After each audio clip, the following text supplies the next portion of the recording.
Thank you, Karine. Just back on budget talks. Yesterday, McCarthy suggested that what he would like to see ultimately, if there can be an agreement, is a 2-year budget framework. What's the president's thinking on that?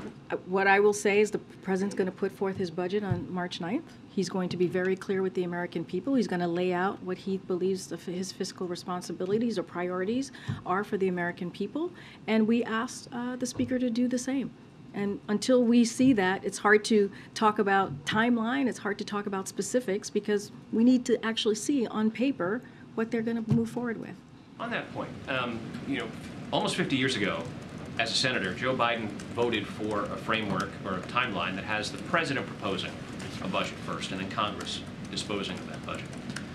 Why is it the argument here that the Republicans should put forward their budget first? Isn't it the president proposes the Congress? Actually, that's not what we said. We're going to put out our budget on March 9th, and we're asking Republicans to do the same. Because here's the thing, Steve, what we keep hearing from Republicans is that they want to cut Social Security, right? Which is something that taxpayers pay into. And we believe that the president has said he's going to continue to fight for Social Security. We keep hearing that they want to cut Medicare, which is also a problem because it's going to hurt taxpayers who pay into that. We're talking about seniors. We're talking about veterans.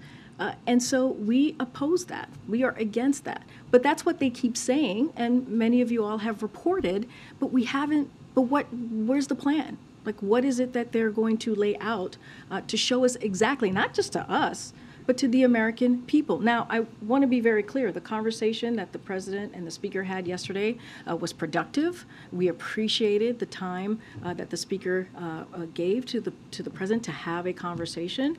And our teams, again, have been in touch, and we'll see where we go from there. The law says that the president's budget's due the first Monday in February. Joe Biden's not the first president to be late, but he is going to be late, and it's now 5 weeks from today that you've said that the budget will come out. Can you explain why it is delayed? I think you were asked this last week, and there was a suggestion that it might have something to do with the omnibus. But is that the reason? And I basically said the omnibus happened so late as you know, in the last session, which caused us to, be a little bit later with the president's budget. So there's definitely a correlation there. But here's the thing: the president has made a promise that he's going to have his budget on March 9th. That's what we're going to do. That's what he's going to show to the American people, and we want to see what the House Republicans are going to put forward. Okay, I'll go to the back.